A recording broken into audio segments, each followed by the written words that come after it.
country of Italy is reputed for its art, its history, and its great food. But how can we take in everything we want to see when we're only here for a limited amount of time? Our tour today will bring us to the city of bridges and the cradle of the Renaissance before ending up in the city of the Seven Hills. These cryptic appellations just happen to be nicknames for Venice, Florence, and Rome. Our ambitious itinerary is packed with magnificent destinations for us to discover. Through centuries of civilization, the Italian Republic has built up a vast repertoire of iconic places and images that are known throughout the world. From Venice, we'll head through the Tuscan countryside with a requisite stop in Pisa before heading towards Florence and Assisi. And then, as they say, all roads lead to Rome. We'll finish our tour in the Eternal City. Come join us on our all-inclusive tour of Italy on the joy of touring.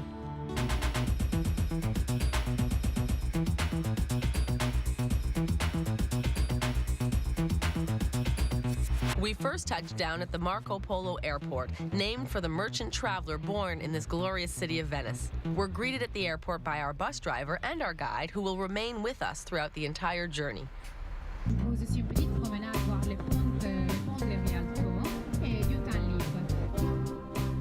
Here in Venice, we'll be staying at the Villa Stucchi, a 19th century manor that has been converted into a cheerful 28-room hotel. We take the time to introduce ourselves to the other travelers on the tour with us while our guide hands us our room keys. This 4-star establishment is decorated tastefully, with elegant furnishings and a touch of rustic flair in each room.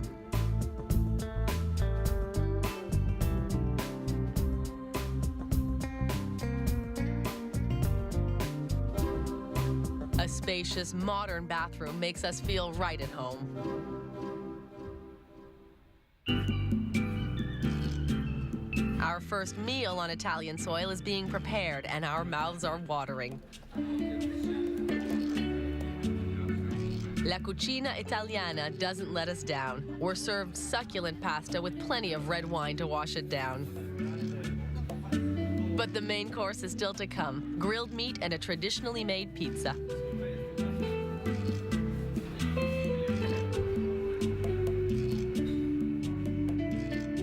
Once it's all ready to go, the chef puts the pizza on a revolving stone in the oven. Buon appetito!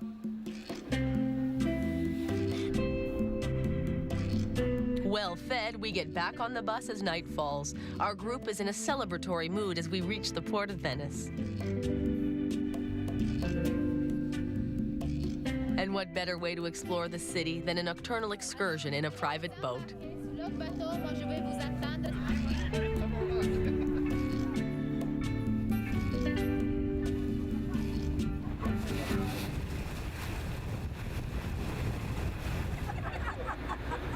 The sun sets as we head for the city of bridges, shrouding the canal in darkness. We pass under the proudly modern Constitution Bridge, a bit of an anomaly in such ancient surroundings. On the shore, the streetlights shine and the terraces come to life. And then we're under the famous Rialto Bridge.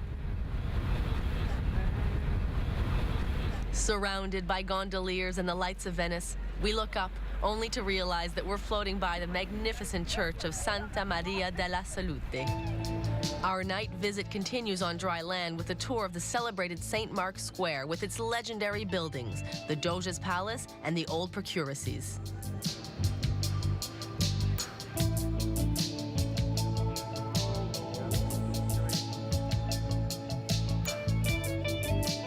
We conclude our first night in the city of bridges in a small shopping street where we indulge in a gelato.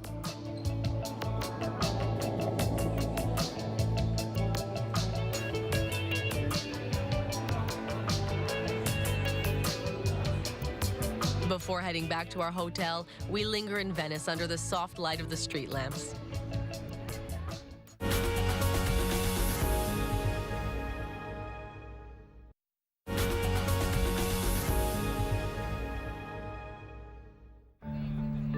In the morning, the guide lets us know that it's time to get going. Magical Venice awaits. Back at the port, we take a boat to the city center, admiring the beautiful villas and stately sailing ships along the way. We disembark, ready for a more in-depth visit to Venice, thanks to our expert guide. Under a cloudless sky, we start our tour at the only covered bridge in the city, the Bridge of Sighs. As the bridge connects the courts of justice to the old prison, it surely must have heard its share of sighs over the centuries. No visit to the city would be complete without a gondola ride, and our tour is no exception. As we drift through the narrow canals, we see the majestic buildings and some of the city's more than 400 bridges over the water.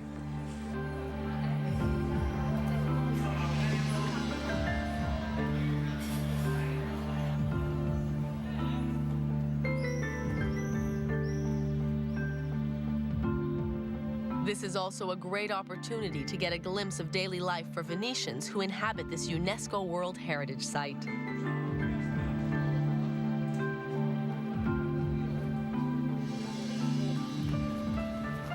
We head down a narrow waterway only to find ourselves back in the Grand Canal with an impressive panorama of the buildings on the water. The smooth gondola ride lets us take a closer look at the architecture of the houses, as well as the charming, romantic little bridges we pass under.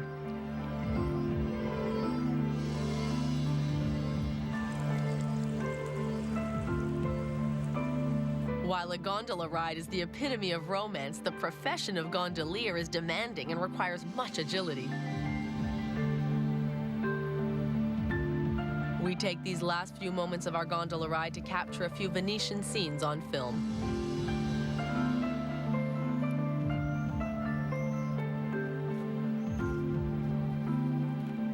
As we reassemble in a group, the gondoliers get a well-deserved break while they wait for their next clients. And off we go, back to St. Mark's Square, with palaces and cathedrals on all sides and teeming with visitors from all over the globe. Constructed in the 11th century, St. Mark's Basilica was strongly influenced by Moorish architecture, especially in the shape of the domes and style of the frescoes.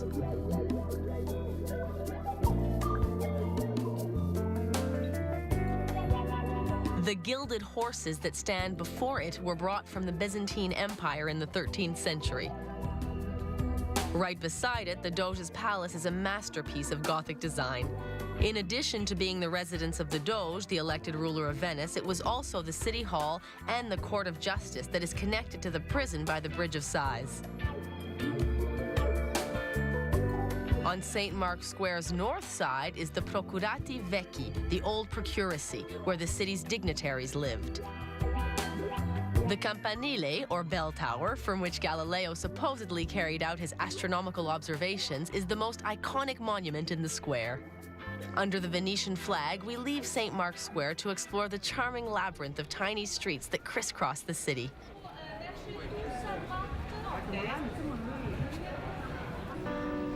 Some streets are connected by little passageways like this one, letting pedestrians cut through the city's houses to get to the next street.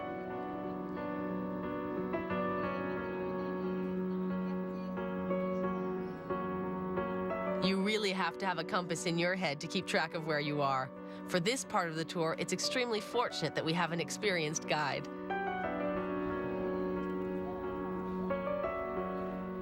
At each square that we stumble across, our eyes lift up toward ancient and mysterious facades. It's like each building in Venice has its own personality, its own special flair.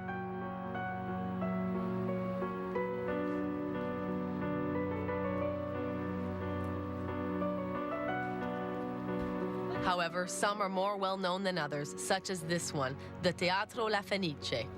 Le nom de cet oiseau fabuleux qui s'est brûlé sur un bûcher pour naître de ses cendres. Richly adorned, this theater can accommodate 3,000 spectators and was recently restored after a major fire in 1996. Woody Allen is one of its more famous patrons. We continue our wander through the city's stone slab streets. History has left its mark all over this city. As we head toward the Rialto Bridge, we are surprised by how narrow some of these alleyways really are.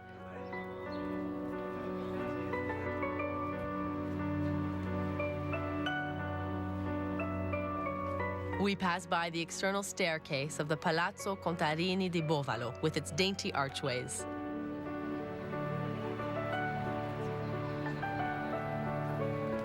The window balconies and the details on the facades are a delight to see. There are sculptures and shrines to the saints built right into the walls.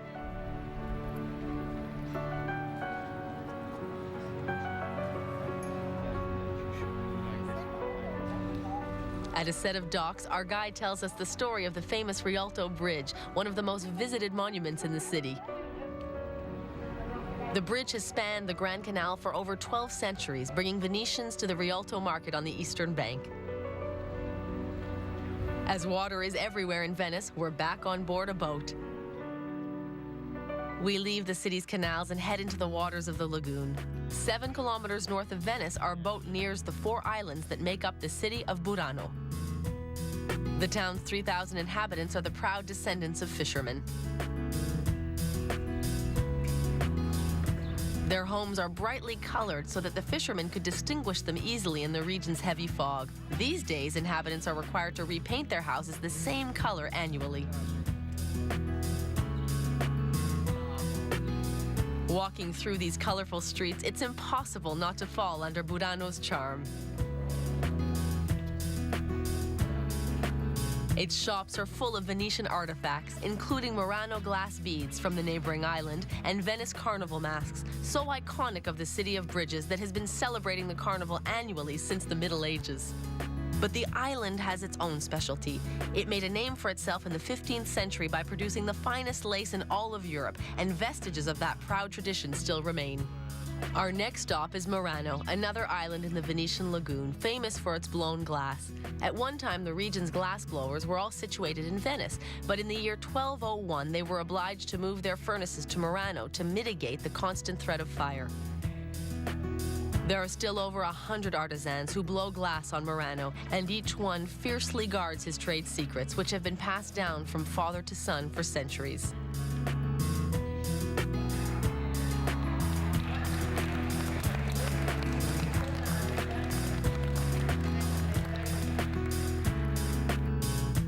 In the shop connected to the glass works, we can see the Murano glassblower's delicate work.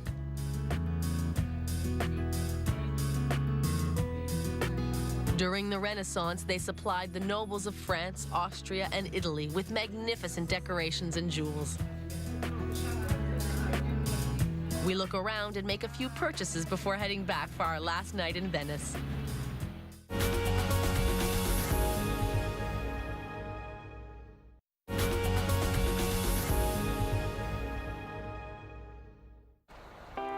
This morning, our driver loads up our bags and we're ready to hit the road. We're leaving Venice to take a drive through the region of Tuscany, making stops in the towns of Montecatini and Pisa. Tuscany is renowned for its agriculture, its Chianti wine, and its delicious food. Because of the strong culinary traditions of the region, our first stop is at a local wine and olive oil producer.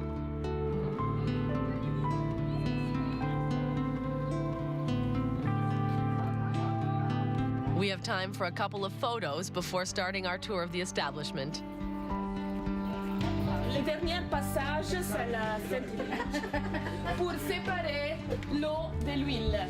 While the arrival of electricity has certainly aided the process, the technique used to extract oil from the olives hasn't changed much over the centuries.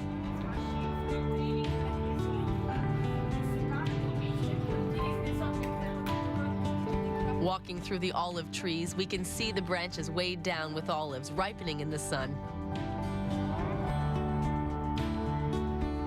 And after the olive grove, we head for the vineyard that grows peacefully in the shadows of the mountains.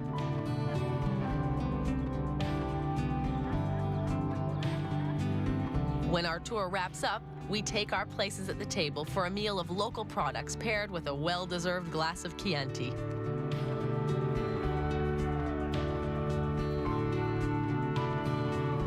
This internationally acclaimed red wine is produced in strictly designated zones of Tuscany. Its unique taste delights amateurs and connoisseurs alike.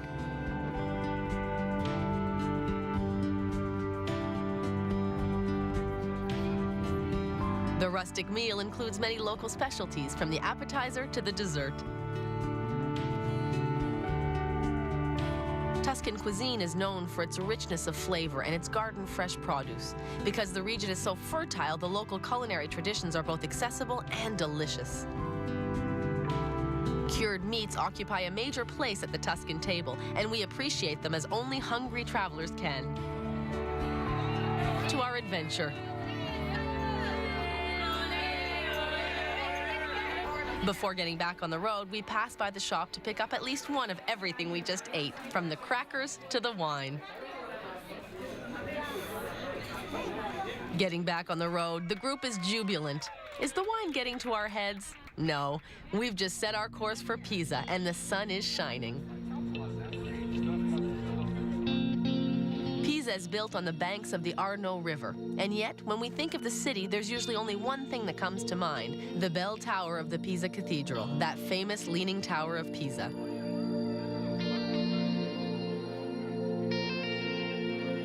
Right next to the tower stands the baptistry, built in the same era as the tower and also attached to the cathedral. And then there's the famous tower. Construction began in the 12th century, but only 10 years later, the ground under it started to sink, giving the tower its unique look.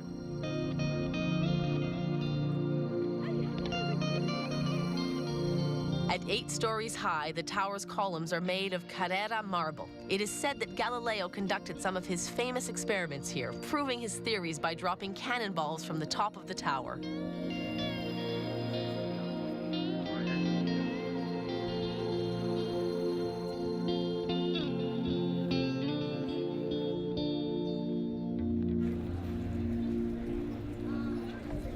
Our next destination is the 16th century Palazzo dei Cavalieri. The palace is named for the Knights of St. Stephen, the soldier monks that lived there. It owes its unique look to the sgraffito technique used to make intricate designs with layers of different colored plaster. Before the palace stands a statue of Cosimo de' Medici, once Grand Duke of Tuscany. Today, the palace houses a university called the Scuola Normale Superiore.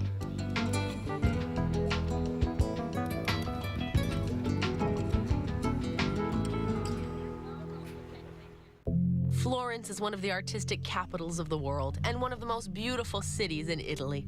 That's why we've devoted a whole day to discovering its secrets.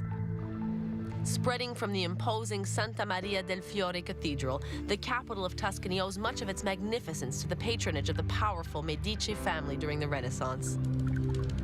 Many artists and writers have been born under these terracotta roofs, including Renaissance painter Botticelli and medieval literary genius Dante. Our visit begins up on Michelangelo Square, where we have a breathtaking view of the city below. We admire replicas of some of the Florence-born master's works, including his famous David statue. And then we'll head down into the city center, where we'll start at the Santa Maria del Fiore Cathedral, also known as the Duomo. The church was built during the 13th and 14th centuries, when the inhabitants of Florence wanted to replace their old cathedral. They decided to build a church worthy of their power, a cathedral that would eclipse those in rival cities. To the west of the dome is the baptistry of St. John, where all Florentines were baptized from the 4th century right up until the 19th century. It's particularly well known for its magnificent bronze doors decorated with bas-relief of scenes from the Bible. Our guide explains that the construction of the Duomo took more than 2 centuries. A large number of architects and artists worked on it in succession.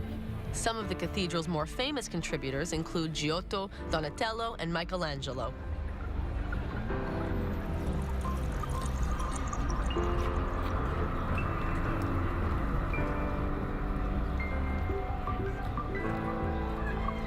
Inside and outside, the Duomo is covered with the most precious materials. Its facades are completely inlaid with green, white, and red marble.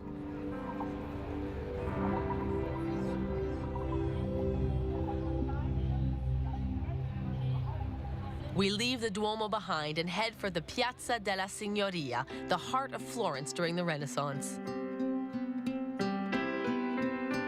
It has been the site of jubilant civic celebrations as well as horrific public torture.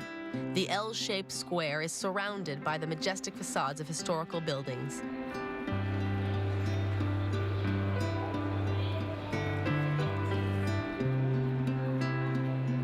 The Palazzo Vecchio is the city hall of Florence. It is a fortress palace overlooked by a watchtower topped with a gilded lion. Beneath its wall, the Fountain of Neptune has provided the district with water since the 16th century. One structure that shouldn't be missed is the Loggia dei Lanzi, a covered gallery that houses several important statues.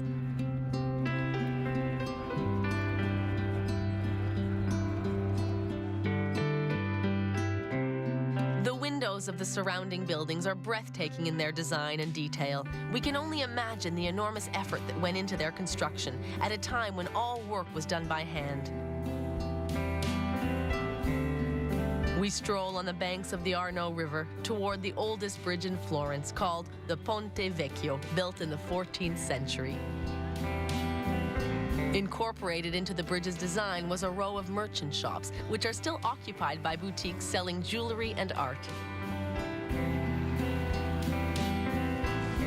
A secret covered corridor built above the shops allowed members of the Medici family to cross the bridge unseen by the great unwashed below.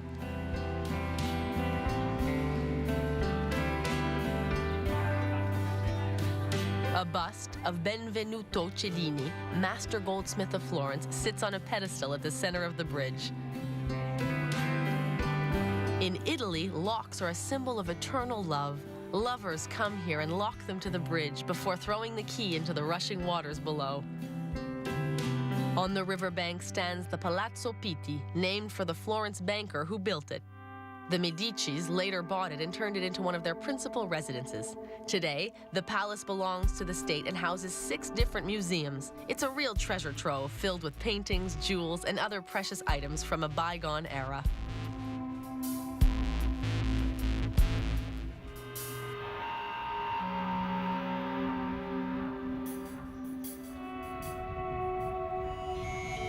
The Piazza della Repubblica is a vast square at the geographical center of Florence. It was built at the crossroads of 2 ancient Roman roads on the remains of the Jewish ghetto.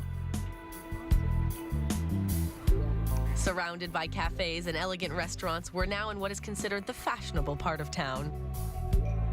This is where we'll stop to take in a Florentine lunch with a glass of Tuscan wine in hand.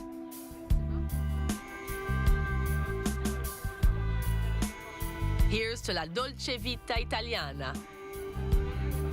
After indulging in the region's charcuterie, the main dish arrives, a statuesque platter of grilled meat.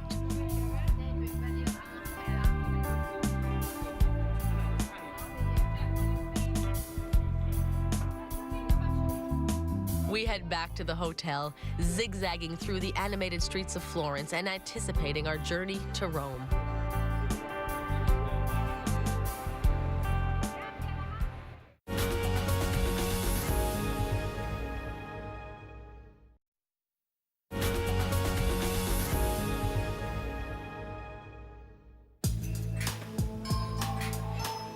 This morning, we'll say arrivederci to Tuscany. Comfortably settled into our bus, we're setting our course for Umbria. We'll stop in the fortified city of Assisi before heading to Rome, the last destination of our tour. Located on one side of Mount Subasio, Assisi doesn't appear to have changed much since the medieval period.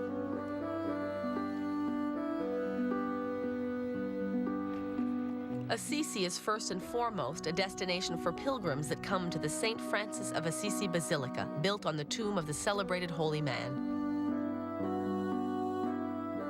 The basilica is actually 2 churches built, one on top of the other, out of the magnificent white stone of Mount Subasio.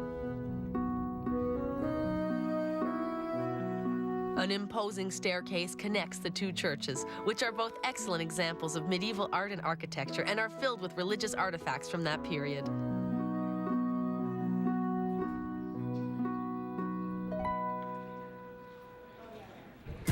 Assisi flourished during the Middle Ages thanks to the protection offered by its fortifications. Its position on the slope of the mountain gives us a stunning view of the Umbrian countryside. An equestrian statue of St. Francis returning from war reminds us that the famous friar was a soldier before becoming a saint.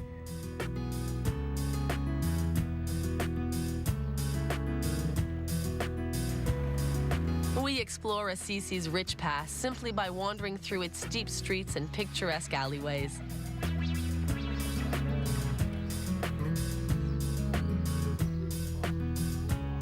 Everywhere we walk, we come across beautifully detailed examples of period architecture.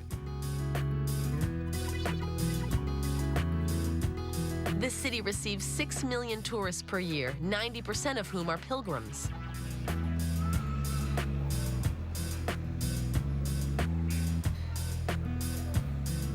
It's quite probable that while they come for religious reasons, they are swept away by the tranquility and quiet dignity of the city's streets.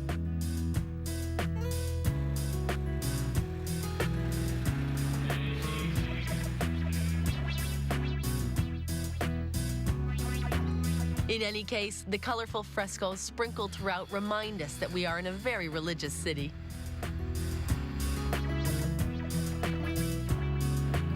One can't escape the feeling that Assisi almost glows with a quiet spirituality.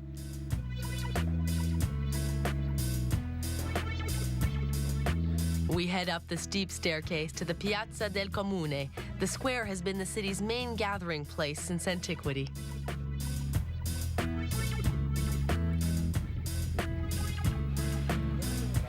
Before the Palazzo del Capitano del Popolo, we're surprised to see a contemporary statue offered to the city by Colombian sculptor Botero. The horse faces the Tower of the People, home to the archives and records for all of Assisi.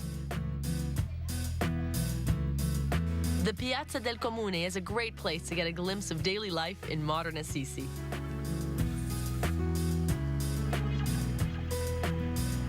But it's also a historical square with buildings that date back to the Roman era.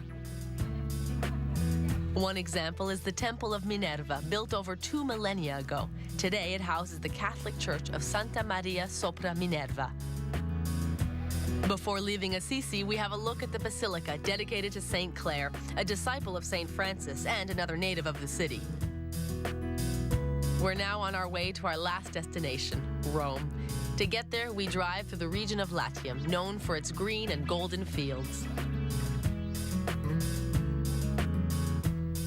Our first stop in the city is at Hotel Ergife, where the staff helps us unload. Although it's a short distance from Rome's main attractions, this 4-star establishment is isolated from the noise of the city. When we arrive, the lobby is packed with people. Our guide braves the crowds to check us in at the front desk. Vos chambres, ce sont de ces côtés-là. Donc, toutes les chambres qui commencent avec 1 et 2, vous prenez les ascenseurs de ces côtés-là. She distributes our keys so that we can settle into our rooms.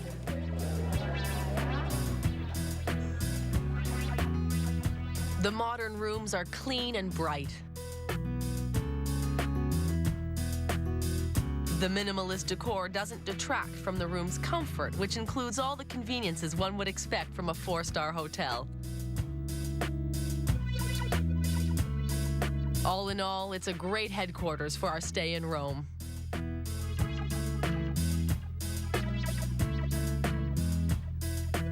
Behind the hotel, a large terrace and a pool surrounded by trees await. But we have other things to do.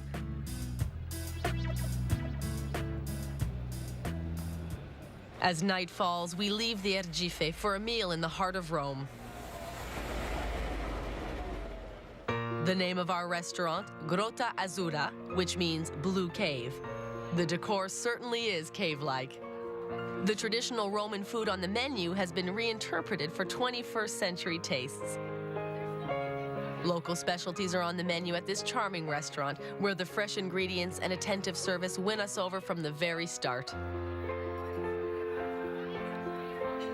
We share a single massive order of fresh pasta with a sauce that makes us think of the Italian countryside.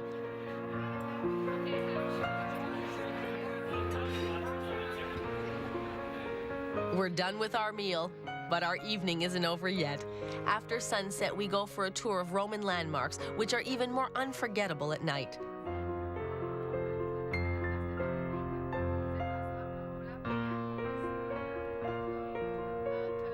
After a word from our guide about our itinerary for this evening tour, we get off the bus to have a look at an iconic part of the Eternal City, the Trevi Fountain. Located in the heart of the city, it's the most famous fountain in Rome. The district used to get its water from a simple aqueduct, but when the fountain was completed after 23 years of construction in 1762, residents could fetch their drinking water from a spectacular work of art. It features a sculpture of Neptune, god of the sea, and a chariot-shaped like shell pulled by 2 marine horses. Other statues representing abundance, health, and the 4 seasons complete this tribute to the ocean.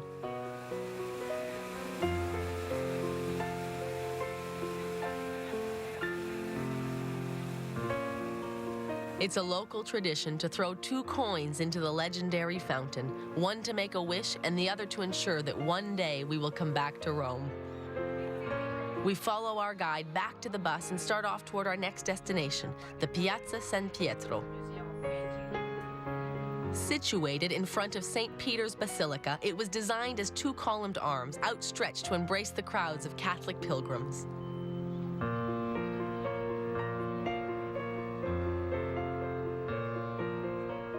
There's one way to tell if the Pope is home. If the windows of his apartments are lit up in the Roman night, the leader of the Catholic world is at home.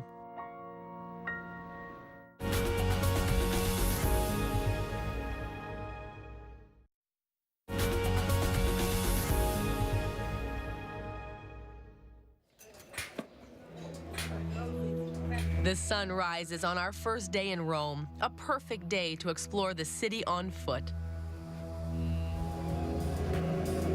We start back in St. Peter's Square with its impressive basilica, built over the supposed tomb of St. Peter.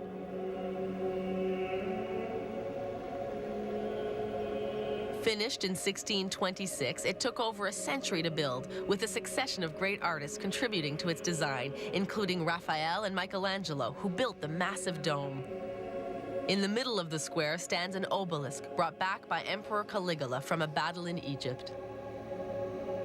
140 statues adorn the colonnade of the largest Catholic gathering place in the world, and 2 elegant fountains give the square a little sparkle.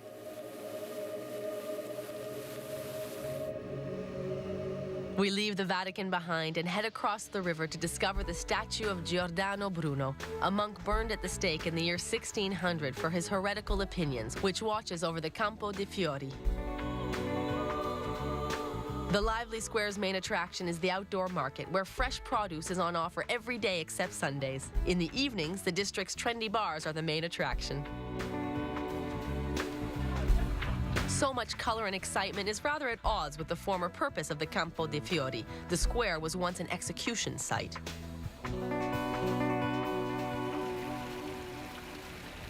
We head out now for Piazza Navona, arguably the most beautiful square in Rome. Built on the site of an ancient stadium, it's home to 3 extravagant fountains, including the Fountain of the 4 Rivers. Behind it, the Church of Sant'Agnese in Agone has been welcoming the faithful since the 17th century. We find another obelisk in this square, as finely crafted as the buildings around it. We linger to take in the detailed sculptures of the Fountain of the 4 Rivers before following our guide toward another Roman square.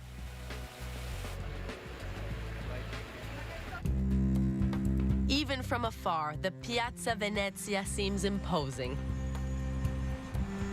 At the end of the busy Via del Corso in Rome's historical Trident district, the Great Square is home to Altar of the Fatherland. Constructed from 1885 to 1911, this immense white marble building is dedicated to Victor Emmanuel I, the first king of unified Italy, who is immortalized in an equestrian statue. 2 statues of Victory watch over the monument, which contains a museum dedicated to Italian history.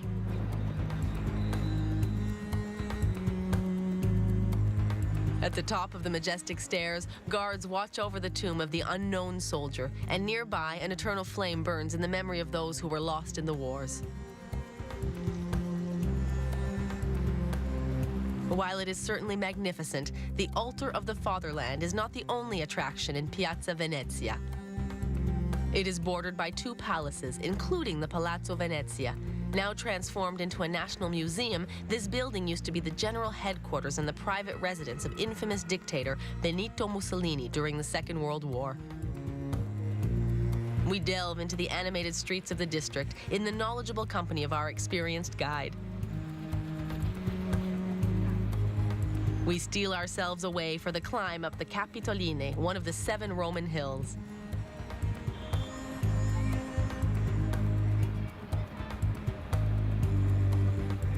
But our efforts are rewarded when we reach the summit, where we find a piazza largely designed by Michelangelo. The square is the location of the impressive Roman City Hall at the top of the Cordonata Capitolina, a terraced pedestrian walkway. In the middle of the square, Roman emperor and philosopher Marcus Aurelius stands on guard. All around us, ancient palaces house the rich collections of the Capitoline Museum. As for us, we're heading back down the hill and back a few millennia in time. The Roman Forum features the Arch of Septimius Severus, erected in the 3rd century, as well as the Temple of Saturn, built more than 2,500 years ago. These are only 2 of the many Roman ruins we discover during our tour of the center of public life in ancient Rome.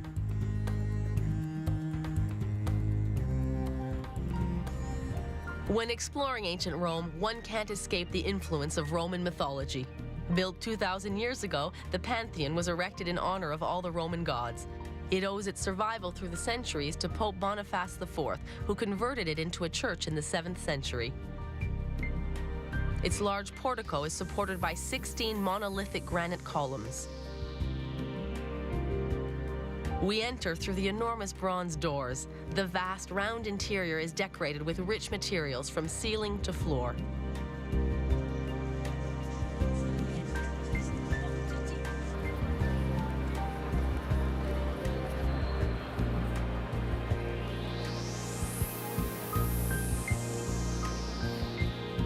The building's extraordinary dome was Michelangelo's model for the dome that crowns St. Peter's Basilica.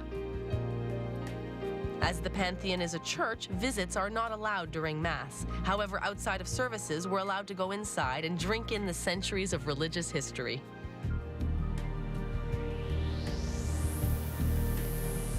Many of the Pantheon's niches contain statues of Roman gods. Now they are transformed into chapels, housing the tombs of King Victor Emmanuel II, King Umberto, and Margherita di Savoia.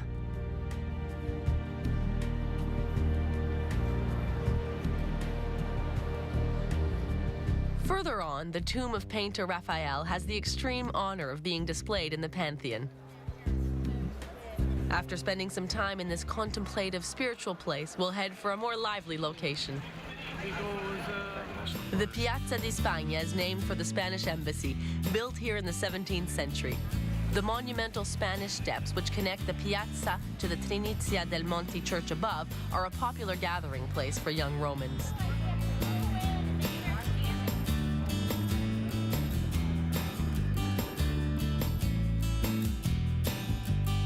Surprisingly, the church above isn't Italian or Spanish, but rather French. The French King Charles VIII built it in 1495 on the land of one of his subjects.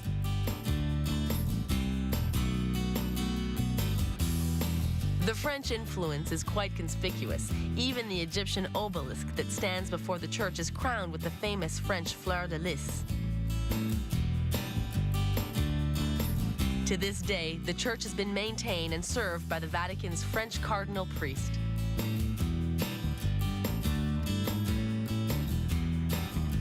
Although the view from the top of the Spanish Steps is breathtaking, we'll head off to continue our tour of Rome.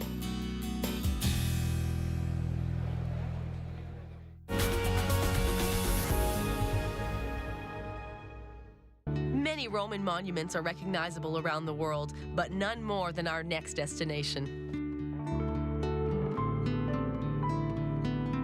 The Colosseum of Rome has been standing since the year 80 AD. If it seems to be in disrepair, it's because some of its stones were removed in the Middle Ages to use for other constructions.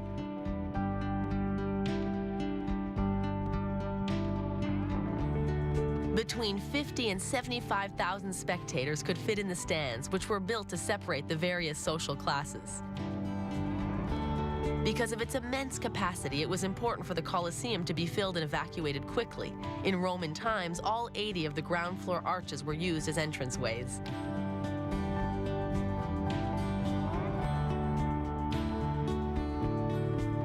Built to host gladiator combats, the amphitheater also featured wild animal hunts, reenactments of famous battles, and even public executions.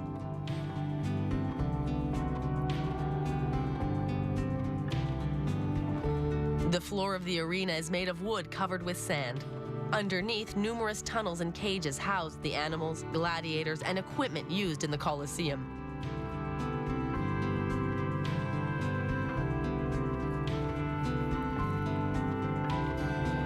After functioning as an arena for almost 500 years in the Middle Ages, the structure was converted for use as a fortress and then a quarry.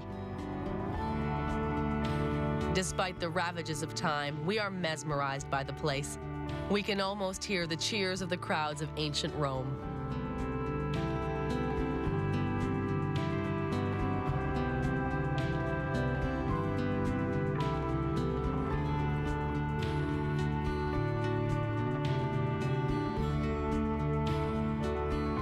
To finish our visit to Rome, we still have a few places left to see.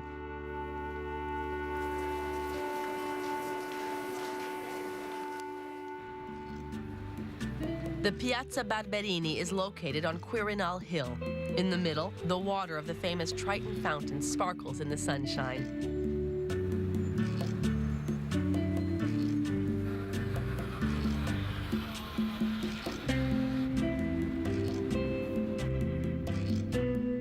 Further along, we'll take the Sant'Angelo Bridge across the Tiber River. After flowing through Rome, the river empties into the Tyrrhenian Sea.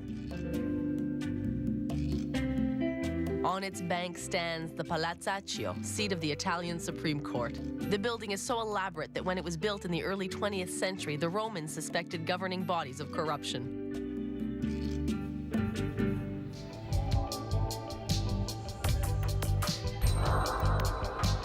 We find a table on a garden terrace as the daylight fades. It's truly our last night in Italy.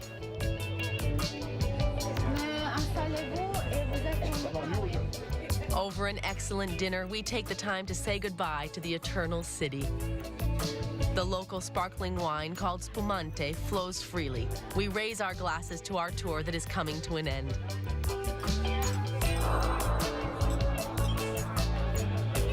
We indulge one last time in the fresh pasta of Rome while a musician serenades us.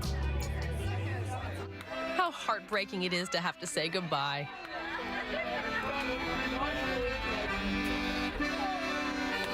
It's with fondness in our hearts and some really great pictures in our cameras that we end our trip on Italian soil. Our time spent with Venice's canals and Florence's art, the flavors of Tuscany, and the liveliness of Rome won't soon be forgotten. There's so much more to see. Milan, Naples, Turin, Sicily. There's so much about Italy that's inspiring.